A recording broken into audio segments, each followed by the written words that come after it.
Hi everyone, this is Isaiah Broussard. Hi guys, I'm Stephen Patrick Kelly. And we're here for another episode of The Single Issue. Today we've got another one of my pages of Transiltown here on display. And I've gotten a few comments about how the zooming in and zooming out can be a little distracting on the eye. Unfortunately, that's not something that I was able to change for this video. But going into the next videos, I'll be sure to edit that kind of stuff out so it's a better viewing experience. But that said, I thought that this video would be a good time to kind of like let you guys know a little bit more about us.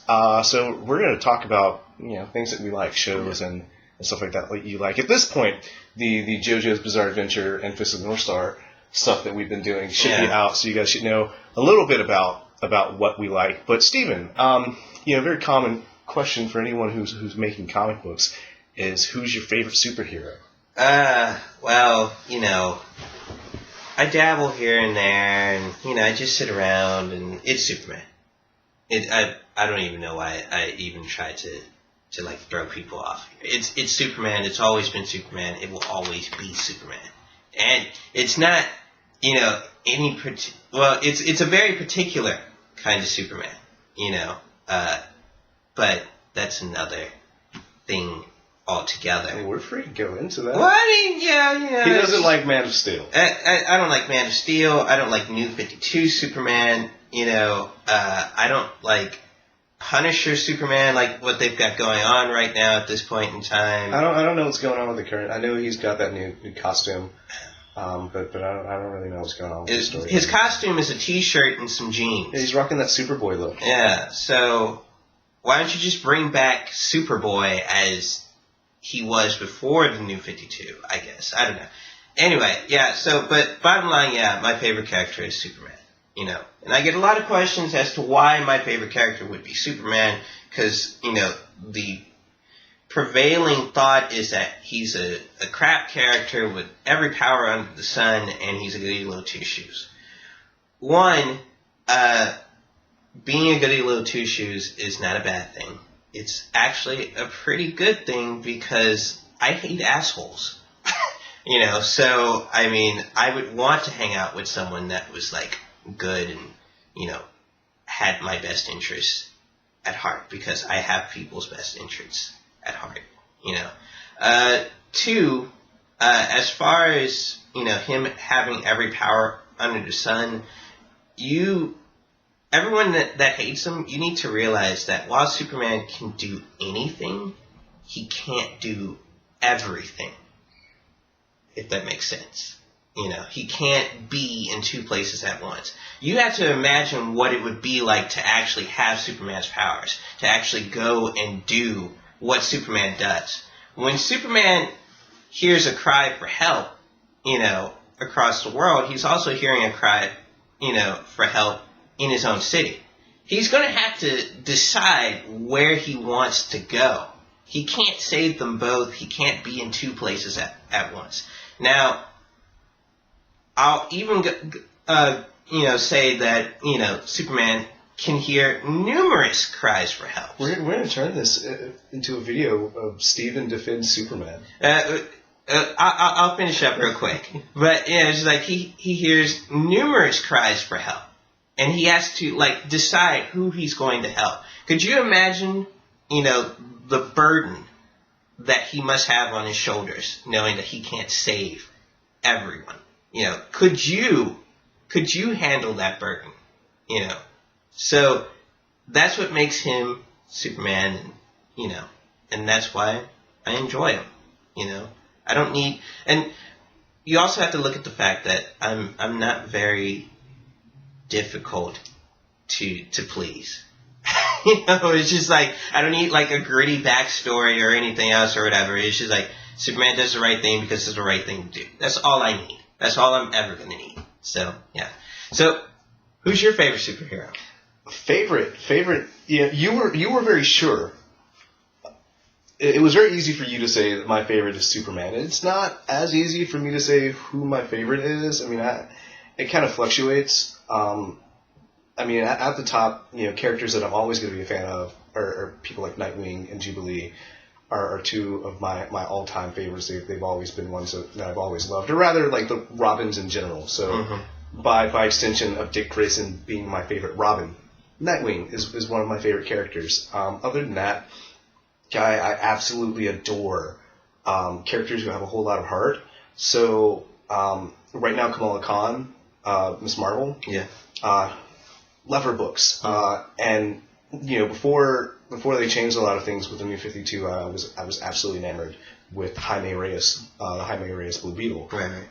Both of those characters, I think, are very fun and have a ton of heart, and are definitely ones that I'd like to see more in animated stuff. I was really happy to see Blue Beetle in Young Justice. Actually, that's how I was introduced to Blue Beetle was through Young Justice, and then my roommate and I started reading the trades of his book.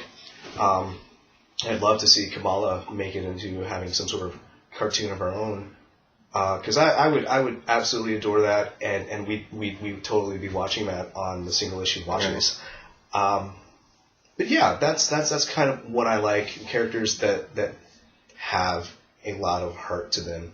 And that extends to, not just comics. We talked in the last episode about styles and how I feel that, styles aren't really that big of a thing, and that they're all comics to me. So when I think of my favorite comic characters, I also think of manga. So characters like Naruto, I really love Naruto. I love the series as a whole. It's flawed beyond, but I love it and I adore it. It's funny that you mention that, because I think I can name more favorite manga characters at this point in time that I have than superheroes.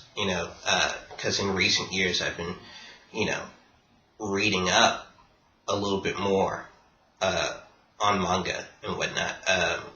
For Shane, I had to, it was basically influenced by stuff like, Berserk and, Ippo. Oh, it's definitely Ippo. Oh, yeah. I love Ippo. Oh, boy. I need to see Ippo.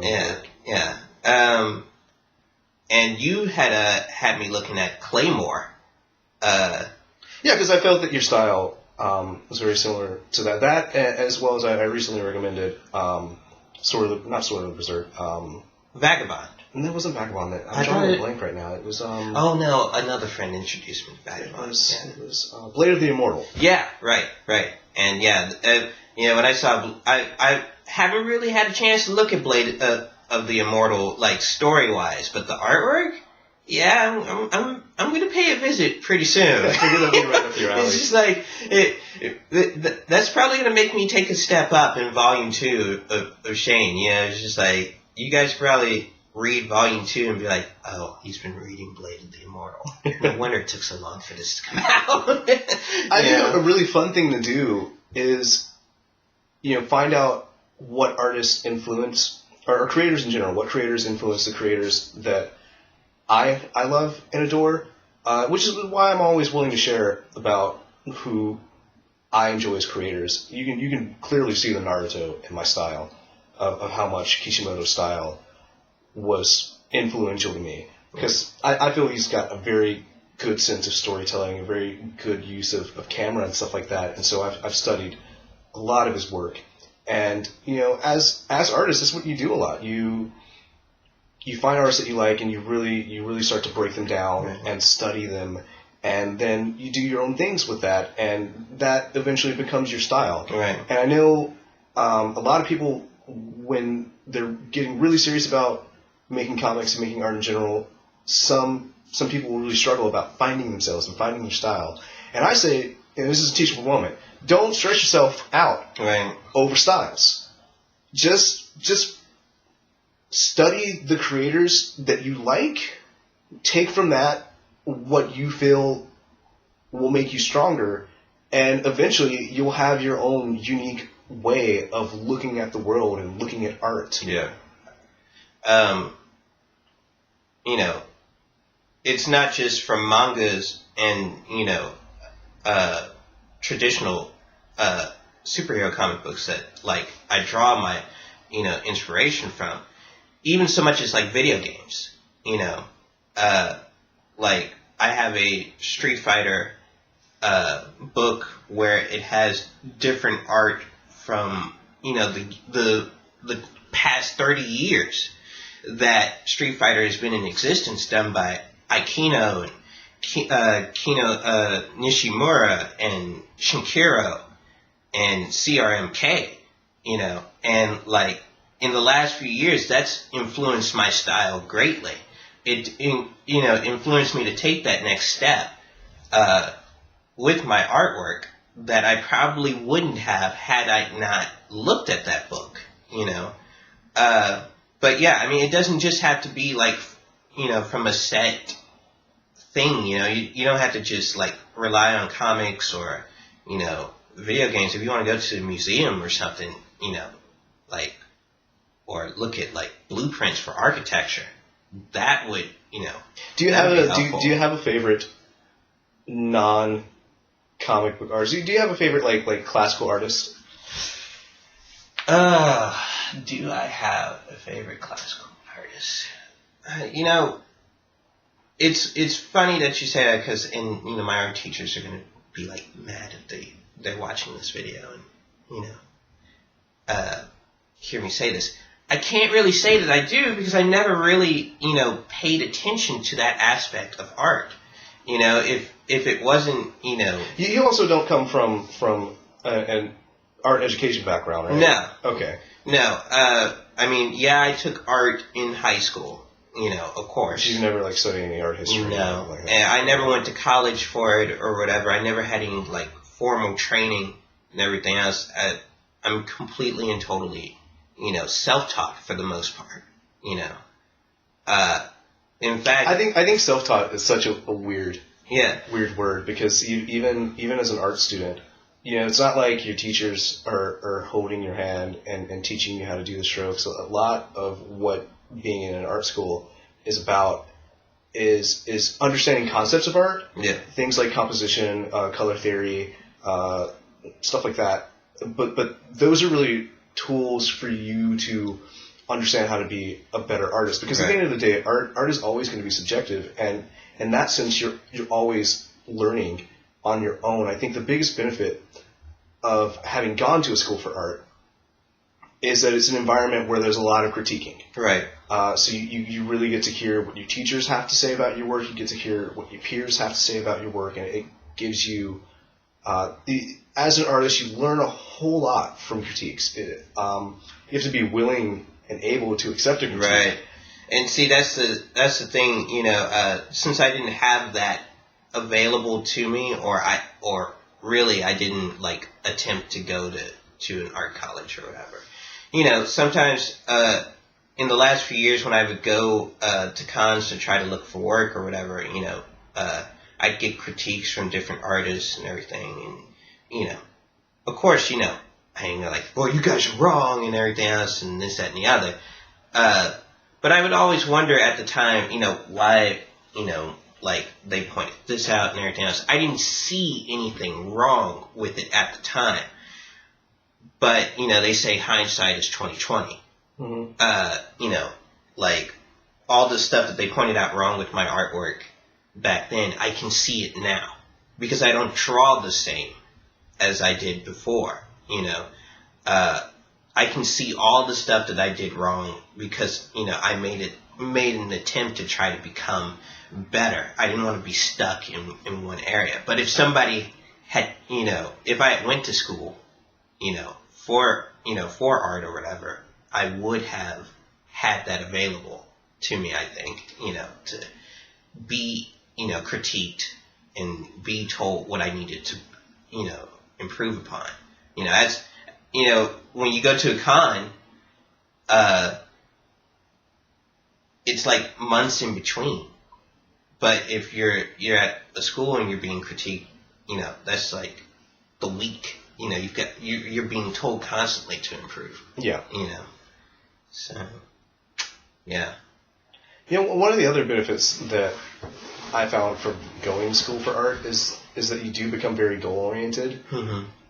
One of the things that I've noticed a lot from my friends that didn't go to art school or anything is that there's rarely ever a drive to complete things on a timely kind of manner. I mean, like you're different in that regard because you're very practical about producing Shane Longshadow at a kind of steady pace. Right. But it was something that I noticed that when working with some other people on things who didn't have that art school background was that the idea of a deadline Right. or having a goal in mind for something was not something that was deeply embedded. But when you have like a project every week to turn in, you start to think of art that way of like, okay, here's what I want to get done, and here's what I want to get done by this kind of time. And it might be different for like a fine art school because I went to your institute, right. So it was very geared towards very commercial arts,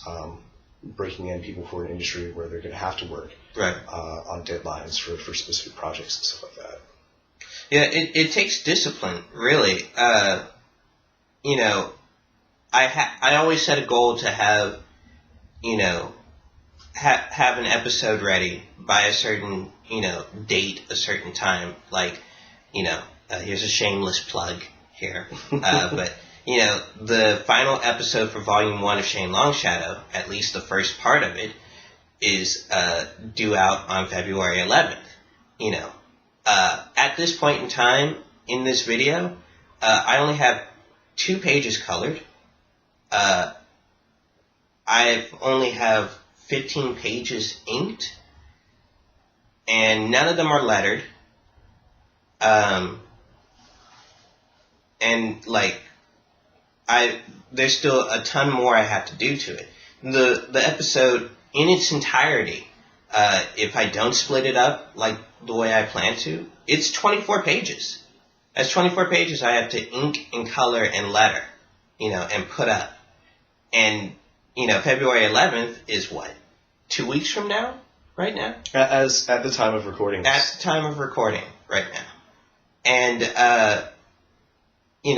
but you better believe when February 11th comes around, it's going to be up there because I've already put it in people's heads that it's going to be up there. I can't go back, on it. That requires a lot of discipline. That means that when your friends call and say, hey, you want to hang out, you can't go anywhere, not without the risk of being late, especially with, as much, detail that I try to put into the pages.